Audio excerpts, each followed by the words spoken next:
আরে চাচা, আপনার কোনো চিন্তা নেই, রাষ্ট্রবাদী, আপনার নাম থাকবে ভোটার লিস্টে।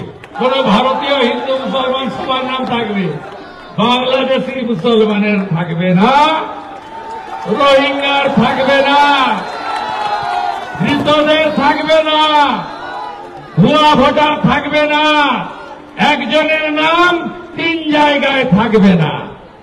এসআইআর ইস্যুতে ভরা সভায় এক মুসলিম পৌরকে বললেন এ রাজ্যের বিরোধী দলনেতা শুভেন্দু অধিকারী। বিস্তারিত দেখুন। মা কালীর মূর্তি ভাঙচুর, মা জগদ্ধাত্রীর মূর্তি ভাঙচুর ও হিন্দুদের দেবদেবীর উপর আক্রমণের প্রতিবাদে আজ বিজেপির মথুরাপুর সাংগঠনিক জেলার ডাকে কাকদ্বীপে প্রতিবাদ কর্মসূচি করেন এ রাজ্যের বিরোধী দলনেতা শুভেন্দু অধিকারী। সেখান থেকে এসআইআর ইস্যুতে পশ্চিমবঙ্গবাসীদের উদ্দেশ্যে বলেন, যারা ভারতীয় মুসলিম এবং সমস্ত হিন্দু সহ অন্যান্যদের কোনো অসুবিধা হবে না। অসুবিধা হবে কাদের? যারা বাংলাদেশি মুসলিম, মৃত ভোটার, এক নামে বহু জায়গায় ভোট দেয়, ভুয়ো ভোটার, তাদের নাম বাদ যাবে। এই দিন শুভেন্দু অধিকারী ঠিক কি বলেছেন দেখুন। ফাইনালি ভাইপোর কোটেশ্বর, পিসির কোটেশ্বর, কর্মসূচিটা হলো তো? কর্মসূচিটা হলো তো? আটকাতে পারবেন না আমাদের। আমরা উত্তরপ্রদেশে মৌলানা মুলায়ম সিং যাদবের সময় আমরা জঙ্গল রাজ দেখেছি। আরে চাচা, আপনার কোনো চিন্তা নেই, রাষ্ট্রবাদী, আপনার নাম থাকবে ভোটার লিস্টে। কোন ভারতীয় হিন্দু মুসলমান সবার নাম থাকবে, বাংলাদেশি মুসলমানের থাকবে না, রোহিঙ্গার থাকবে না, মৃতদের থাকবে না, ভুয়া ভোটার থাকবে না, একজনের নাম 3 জায়গায় থাকবে না। হলো পরিষ্কার? তাই এই কর্মসূচি আটকাতে ওরা পারেনি। আমরা বিহারেও লালু যাদবের জঙ্গল রাজ দেখেছি, সেখানেও জঙ্গল রাজ শেষ হয়েছে। এখানেও আপনারা একদম মাথা নত করবেন না। আপনাদের বলে গেলাম, এক, কাটনা মত। কাটনা মানে তলোয়ার বা ছুরি দিয়ে কাটা নয়। কাটনা মত মানে বাঁটনা মত, অর্থাৎ ভাষার নামে, জাতের নামে বিভক্ত হবেন না। এত মহারাজ এসেছেন, একবার হাত তুলুন, মহারাজরা দাঁড়ান, একবার শাঁখ বাজান। দেখুন কত সব মঠ মন্দির উঠে এসেছে। দেখুন লাল বাবা সন্ত সমাজের, দেখুন মাতাজিরা এসেছেন, দেখুন, তাকিয়ে দেখুন, তাকিয়ে দেখুন, তাকিয়ে দেখুন।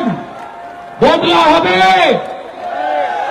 কাকদ্বীপের সূর্যনগর রামচক, তো রামচকে মা কালীর লস্কর পাড়ার মূর্তি ভেঙেছে। ওই সাজিয়ে নারায়ণ হালদারকে নিয়ে গেছেন মাননীয় মন্টু রাম পাকিরা, মাননীয় বাপি হালদার। আমরা সব জানি এখানে তৃণমূলের এক টেনিয়া আছে, দেবাশিস।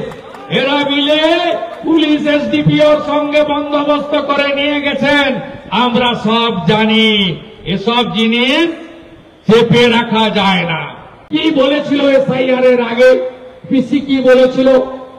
एसआईआर नहीं करने दूंगी, तो सुंदर हिंदी बोले, लड़ लूंगी, आंदोलन हो जाएगी, से हिंदी कोनो माथा मुंडू नहीं। तो এখন কি বলছে? এখন বলছে বিএলওদের উপর নজর রাখতে হবে, বিএলএ টু দিতে হবে, অর্থাৎ গিলে ফেলেছে এসআইআর। ভাইপো কি বলেছিল? অন্য যেখানে পারেন করে নেন, এসআইআর করতে দেব না, গাছে বাঁধবো, রক্ত গঙ্গা বইয়ে দেব, কত বড় বড় কথা, লম্বা লম্বা লেকচার। ভাইপো এখন কি বলছে? বলছে না, এসআইআর এ নজরদারি করুন, আর যদি প্রকৃত ভোটারের নাম বাদ যায় তাহলে আমরা দিল্লি যাব। কত লোক নিয়ে যাব? 1 লক্ষ লোক নিয়ে যাব। এর আগে যখন 100 দিনের টাকা চুরি করেছিল, প্রধানমন্ত্রী আবাস যোজনার টাকা চুরি করেছিল, তখন বলেছিল 10 লক্ষ লোক নিয়ে দিল্লিতে যাব। কটা লোক গেছিল? 3000। রাজঘাটে পৌঁছেছিল, জুতো খুলে দিল্লি পুলিশ ছুটে ছুটিয়েছে, খালি পায়ে ছুটেছে, আপনারা দেখেছেন। আমি এবারে বলছি, দিল্লি যান, দিল্লি পুলিশের লাঠির মাপ 6 ফুট, আর জুতোগুলো কলকাতায় রেখে দিয়ে আসবেন। এবারে জুতো হাতে নেওয়ারও সুযোগ পাবেন না। অতএব এদের এই বড় বড় কথার বিরুদ্ধে আপনাদেরকে ঐক্যবদ্ধ হতে হবে। গোটা বাংলাটাকে শেষ করে দিয়েছে। আমি দায়িত্ব নিয়ে আপনাদের বলে যেতে চাই, ভোট যদি হয় এই দক্ষিণ 24 পরগনায়, তাহলে আপনি দেখবেন বিজেপির সঙ্গে আইএসএফ এর লড়াই হবে। তৃণমূল থার্ড হয়ে যাবে এই জেলাতে।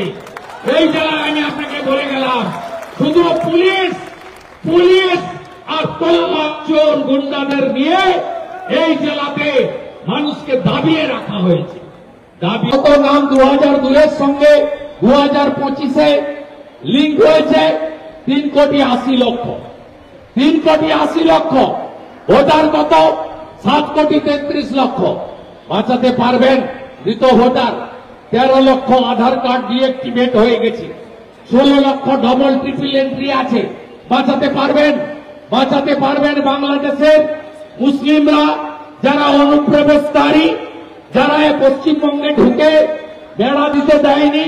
গোসাবায় 13টা দ্বীপ রয়েছে, একটা দ্বীপে বিএসএফ, 12টা দ্বীপ খোলা, মৎস্যজীবীর পোশাক পরে নৌকো ডিঙ্গি নৌকো দিয়ে প্রত্যেক দিন হু করে ঢুকে ল্যান্ড জেহাদ, লাভ জেহাদ, ধর্ম জেহাদ, ভোট জেহাদ, রেশন জেহাদ সব ভারতীয়দের কাছ থেকে আমাদের কাছ থেকে কেড়ে নিয়ে যাচ্ছে। আমাদের ভারতীয় মুসলিমদের নিয়ে কোনো বক্তব্য নেই, তারা আমাদের হিন্দুদের পার্টি বলে আলাদা কথা। কিন্তু আমরা মনে করি যারা বংশ পরম্পরায় আছেন এসআইআর এ তারা সুরক্ষিত, কিন্তু যারা অনুপ্রবেশকারী তারা কেন থাকবেন এখানে? আপনারা এসআইআরটা অত্যন্ত যত্ন নিয়ে করবেন, অত্যন্ত দায়িত্ব নিয়ে করবেন, এটাই আমি আপনাদের কাছে আবেদন করব।